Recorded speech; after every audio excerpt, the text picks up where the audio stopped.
महर्षि पतंजलि जी ने। सूत्र बोलिए 24वां।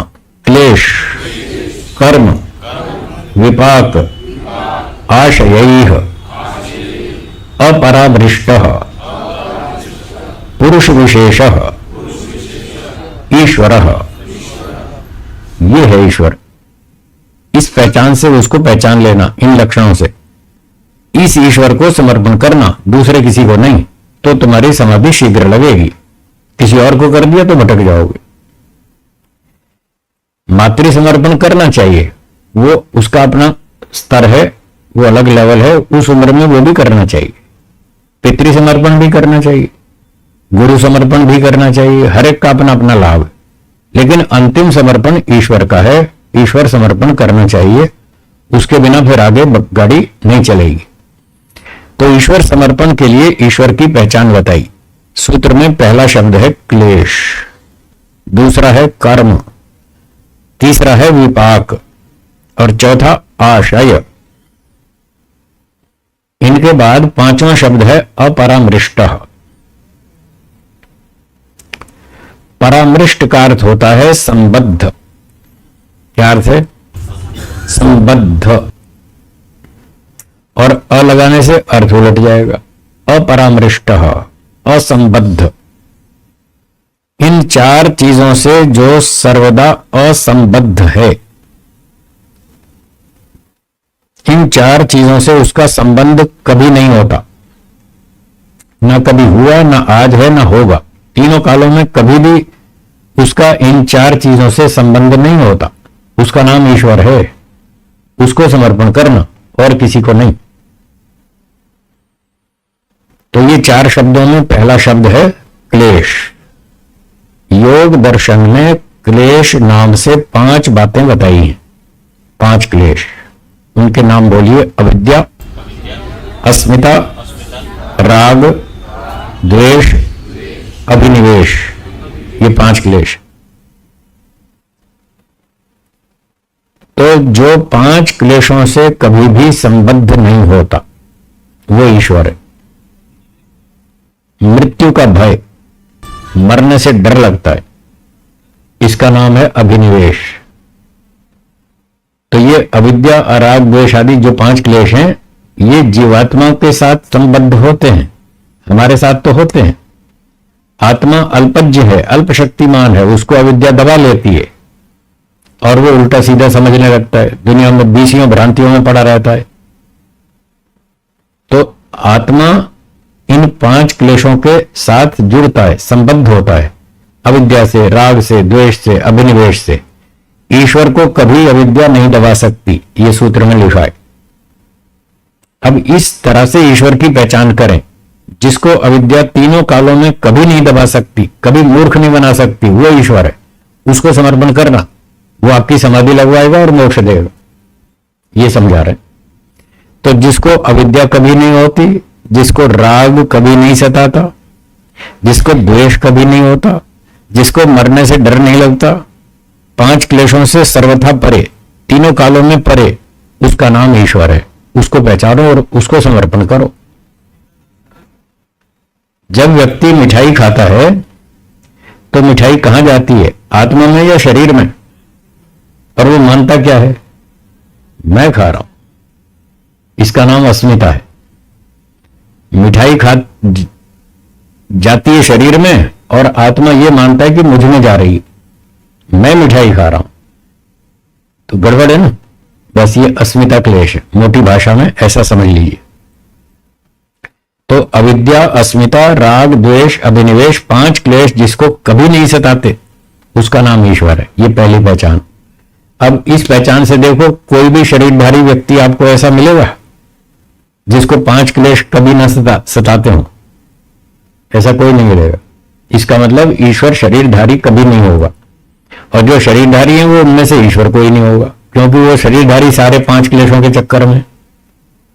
और ईश्वर कभी 3 काल में इन क्लेशों के चक्कर में आया नहीं, आज भी नहीं, आएगा भी नहीं। वो है ईश्वर। इसलिए एक शब्द जोड़ा, पुरुष विशेष। सूत्र में अगला शब्द है पुरुष विशेष। पुरुष मतलब जीवात्मा। पुरुष का अर्थ जीवात्मा भी है, ईश्वर भी है, दोनों है। अलग अलग प्रसंग में अलग अलग अर्थ होते हैं। तो यहां पुरुष का अर्थ कर लेंगे जीवात्मा, और विशेष भिन्न, सब जीवात्माओं से भिन्न,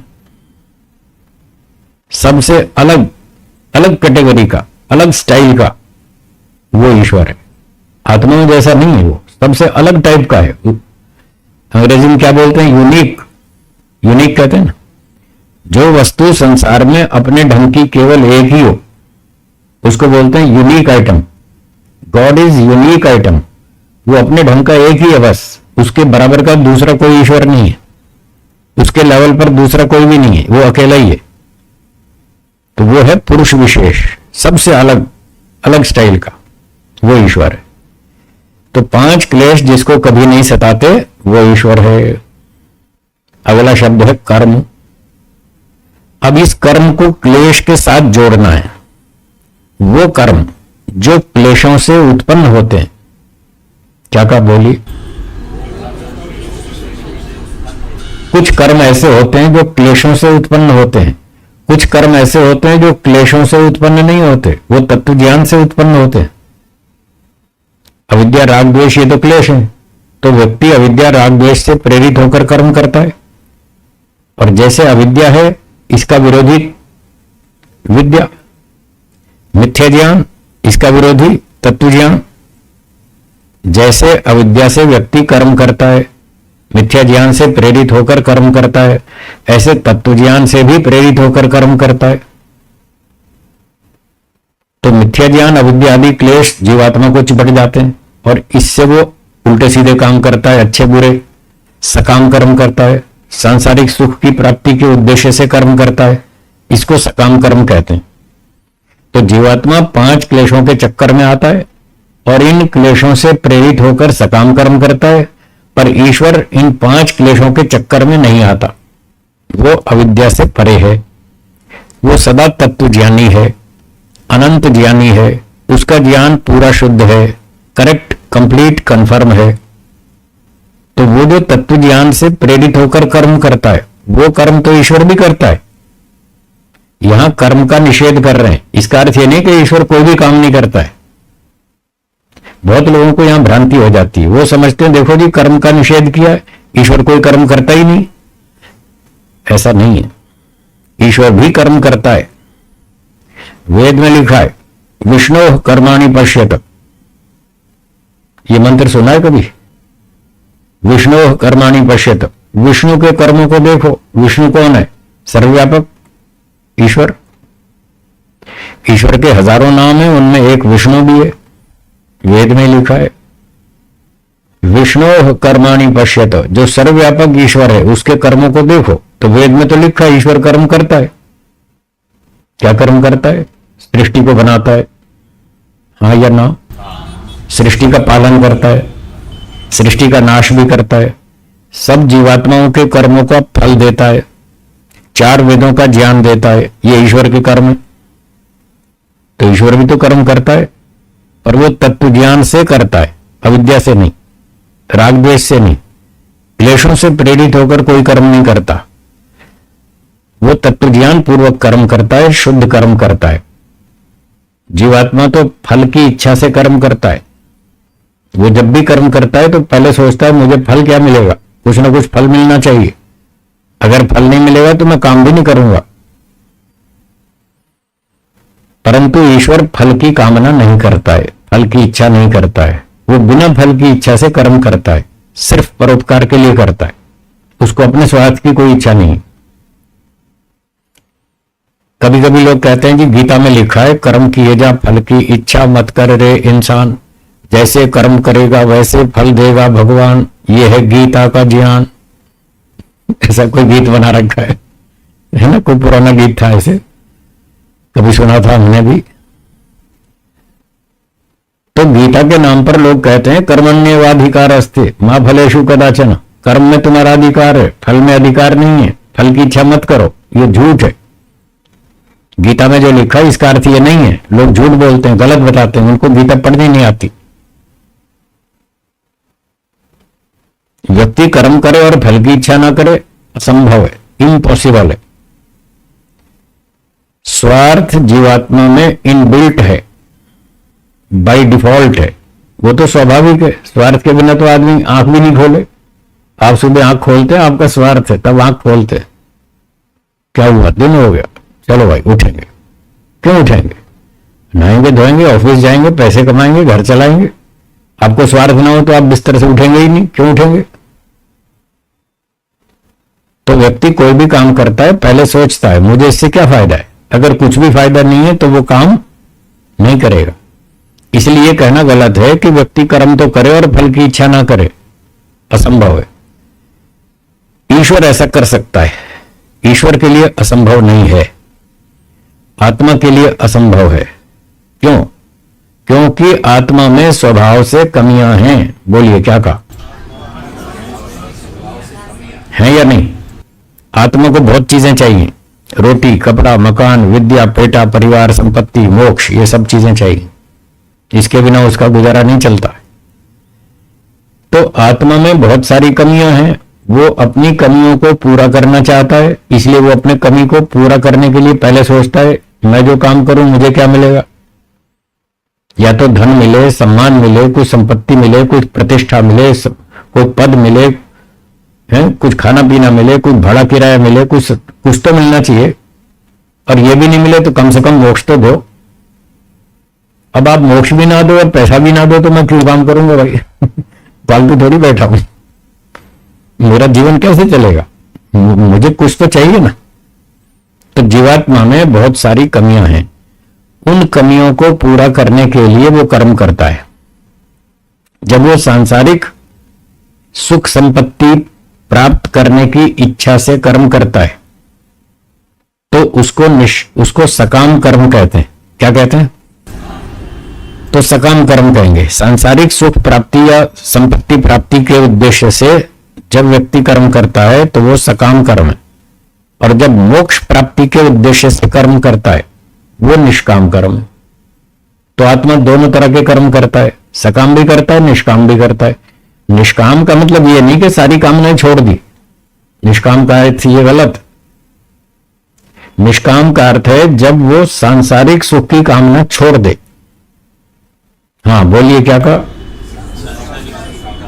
जब सांसारिक सुख की कामना छोड़ दे पर मोक्ष की कामना तो रखे, उस कामना से किया गया कर्म निष्काम होता है। निष्काम का अर्थ कामनाओं की पूर्णतया निवृत्ति बिल्कुल नहीं है, गलत अर्थ है।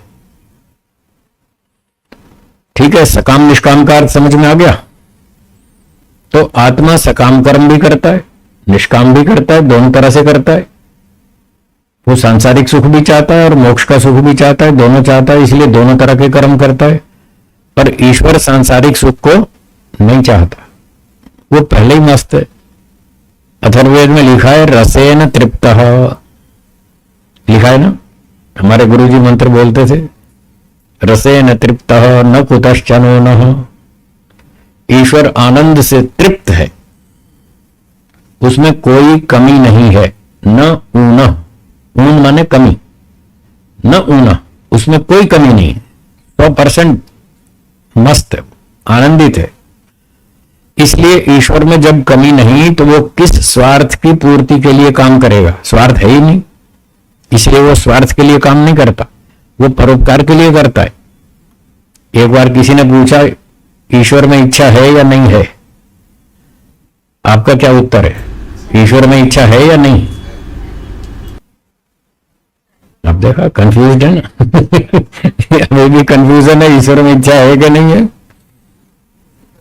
है? जो कहता है ईश्वर है, आप में से जो मानता है ईश्वर में इच्छा है वो हाथ ऊंचा करें। जो ये मानते हैं ईश्वर में इच्छा है। अच्छा, जो ये मानते हैं ईश्वर में कोई इच्छा नहीं वो हाथ ऊंचा करेंगे। ईश्वर में कोई इच्छा नहीं, ठीक है। और जिनको डाउट है वो हाथ ऊंचा करें। समझ में नहीं आया? हाँ, डाउट वाले भी हैं। तो सही उत्तर यह है ईश्वर में इच्छा है, यह उत्तर ठीक है। इच्छाएं दो प्रकार की होती हैं। कितने प्रकार की? दो प्रकार की। एक अपनी कमी को पूरा करने की इच्छा, बोलिए। एक दूसरे के भले की इच्छा। ये दो तरह की इच्छाएं होती हैं। जब अपनी कमी को पूरा करना हो तो स्वार्थ की इच्छा बोलते हैं। इसको कौन सी इच्छा बोलते हैं? स्वार्थ की इच्छा। जब व्यक्ति अपने लाभ के लिए काम करता है, जब दूसरे के लाभ के लिए करता है तो परोपकार की इच्छा। ईश्वर में स्वार्थ वाली इच्छा नहीं है। ईश्वर में स्वार्थ वाली इच्छा नहीं है, पर परोपकार की इच्छा तो है ना, है ना। अगर वो ना होती तो ईश्वर सृष्टि बनाता ही क्यों? उसको हमारा कल्याण करने की इच्छा ना होती तो इस सृष्टि कैसे बनाएगा? बिना इच्छा के तो कर्म हो ही नहीं सकता, असंभव है।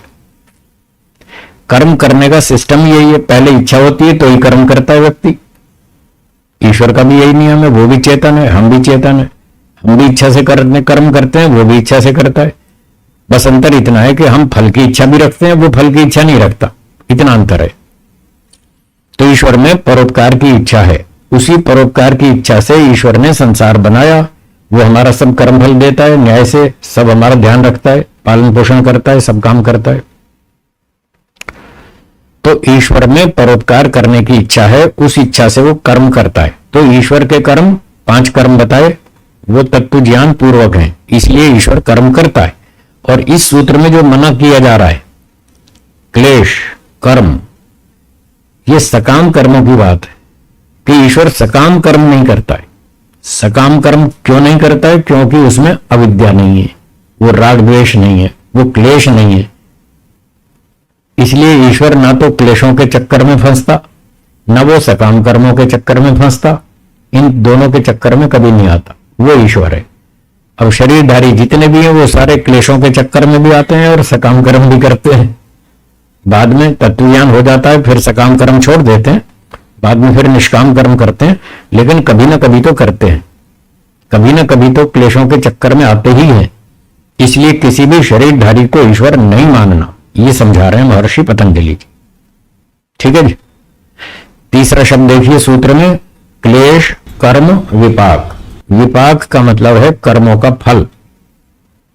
अब कर्मों का फल है जाति आयु भोग। जाति मनुष्य पशु पक्षी, ये जाति है। आयु 20 साल 30 साल 50 साल 80 साल 100 साल, जितना जीने का समय मिला उसको आयु कहते हैं। भोग का मतलब खाने पीने साधन, रोटी कपड़ा मकान मोटर गाड़ी बंगला, ये सब जितने जीने के साधन हैं इसका नाम है भोग। तो ये जाति आयु भोग, ये क्या है? ये कर्मों का फल है।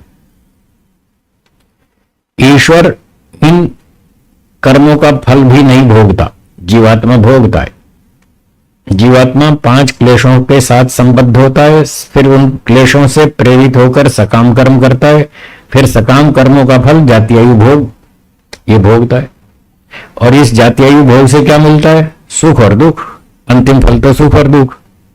मनुष्य की जाति मिली, मनुष्य का भोग मिला, खाना पीना मिठाई दाल रोटी सब्जी खीर पूरी हलवा, इससे सुख मिलता है। और गाय की जाति मिली, गधे की मिली, जाओ घास चारा खाओ घास सूखे घास में क्या सुख मिलता है उसको तो फिर भी मिलता होगा थोड़ा बहुत, पर आपको तो नहीं मिलेगा। तो जैसी जाति वैसा भोग वैसी आयु, ये सब कर्मों से मिलता है। पर ईश्वर इन भोग के चक्कर में सुख दुख के चक्कर में नहीं आता, वो सांसारिक सुख दुख नहीं भोगता। इसलिए आशयैर अपरामृष्ट, ये था विपाक से परे। और चौथा है आशय। आशय का अर्थ है संस्कार। क्या अर्थ है? संस्कार। जब व्यक्ति सुख भोगता है, आपने खीर पूरी हलवा मिठाई खाई, अच्छा अच्छा भोजन, अच्छे अच्छे कपड़े धुले हुए, बढ़िया बिस्तर, एयर कंडीशन रूम, बढ़िया कार, फर्स्ट क्लास, सुख भोगा, तो आप पर उसका संस्कार बनेगा। और जब चिलचिलाती धूप में 45 डिग्री तापमान में चलना पड़े पैदल धूप में 1 किलोमीटर तब दुख होगा ना, तब दुख मिलेगा। खाना अच्छा नहीं मिला, दाल में नमक ज्यादा हो गया, सब्जी में नमक है ही नहीं, फिर मजा नहीं आएगा खाने में। मिर्ची ज्यादा हो गई, फिर परेशान होंगे। तो इस प्रकार से जब दुख मिलता है तो दुख भोगने पर उसके संस्कार बनते हैं। तो जीवात्मा सुख भी भोगता है दुख भी भोगता है, उस पर दोनों तरह के संस्कार पड़ते हैं। इन संस्कारों का नाम है आशय। आशय, ये चौथा शब्द है सूत्र का, आशय। आशय का अर्थ है संस्कार। तो जीवात्मा क्लेशों के चक्कर में आता है, सकाम कर्म करता है, जातीय भोग में फंसता है, सुख दुख भोगता है, फिर उस पर संस्कार भी पड़ते हैं। तो ये चार चीजों से जो संबद्ध होता है वो है आत्मा।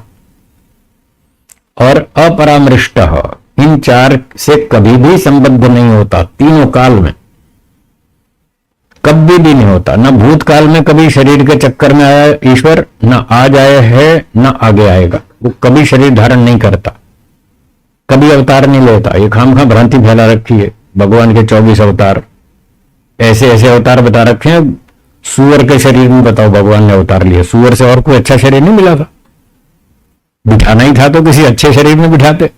मछली में अवतार, सूअर में अवतार, ऐसे ऐसे भगवान को बिठा रखा है खराब अवतारों में। तो ये सब, हाँ, कछुए का अवतार है, मछली का अवतार है, सूअर का अवतार है, और पता नहीं क्या क्या। तो ये सब भ्रांति है। ईश्वर ऐसा कभी अवतार नहीं लेता, जीवात्मा लेता है। वो अपने कर्म भी करता है, फल भी भोगता है, सुखी दुखी भी होता है। तो सूत्र में कहा चार चीजों से अपरामृष्ट, कभी इनके संपर्क में नहीं आया, कभी भी दुख से दुखी नहीं हुआ, भूतकाल में भी नहीं हुआ ईश्वर कभी दुखी, ना आज दुखी है, ना कभी होगा। वो सब जीवात्माओं से भिन्न प्रकार का, विशेष प्रकार का जो तत्व है उसका नाम ईश्वर है। ये है ईश्वर, इसको समर्पण करना। ये गुरु जी ने समझाया, महर्षि पतंजलि जी ने। ठीक है, समझ में आ गया।